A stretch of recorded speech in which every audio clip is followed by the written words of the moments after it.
গুৰুত্ব, সন্মান, মৰম আৰু ভাল পোৱা যাৰ পৰা যিমান পাব সেইজনক সিমানেই ঘূৰাই দিব। তেতিয়াহ'লে তেওঁৰ ওচৰত কেতিয়াও অৱহেলিত নহ'ব। মানুহক অৱশ্যে বিশ্বাস কৰিব লাগে, কিন্তু তাৰ আগত এটা কথা ভাবি চাব লাগে, তেওঁ মানুহ নে অমানুহ। কিছুমান মানুহৰ আছে যিসকলে আপোনাৰ দুখৰ বাবে অনুশোচনা কৰিব, কিন্তু পিছত বহুত সুখী হ'ব। আনৰ অনিষ্ট নকৰা মানুহবোৰৰে বেছিকৈ অনিষ্ট হয়, কাৰণ আজিৰ প্ৰেক্ষাপটত লোকৰ ভাল ভবা মানুহৰে বেয়া বেছি হয়।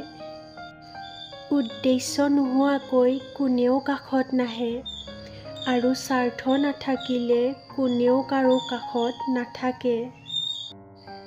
অতি সোনকালে যিবোৰ মানুহ আপোন হয়, সেইবোৰ মানুহ অতি সোনকালেই বহুত দূৰত গুচি যায়।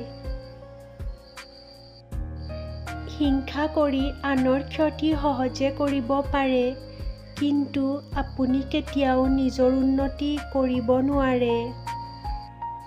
জীৱনসংগী এনেকুৱা হোৱা উচিত যাৰ সান্নিধ্যত কেৱল মৰম ভালপোৱাই নহয়, সন্মান আৰু সম্পৰ্কটোৰ মূল্য বুজাৰ সক্ষমতাও থাকে।